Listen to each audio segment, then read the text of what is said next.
पवार कुटुंबातील पक्षप्रमुखांचंच राष्ट्रवादीत काही चालत नाही असा आरोप आता रोहित पवारांनी केलाय। महायुतीवर विश्वास नाही, अजितदादांना ते न्याय देऊ शकत नाहीत। अपघाताविषयी काकींशी आधी बोलणं व्हायचं, पण काहीच कार्यवाही होत नसल्यानं आता बोलणंही बंद झालंय, अशी प्रतिक्रिया आता रोहित पवारांनी दिली आहे।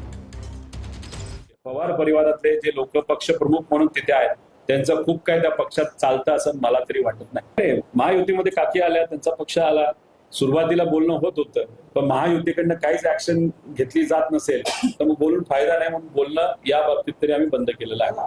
पण माणूस गेल्यानंतर मित्रत्वाला आणि नात्यांना राजकारणात दुर्दैवाने काहीच किंमत नाही, अशी मात्र भावना मला तिथं दादांच्या केसच्या बाबतीत यायला लागलेली आहे।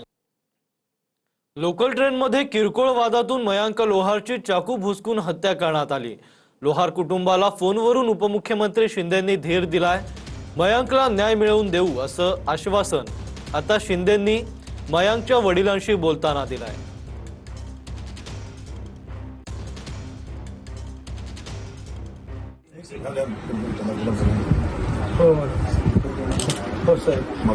हो सर, त्याला लवकरात लवकर सजा द्या साहेब।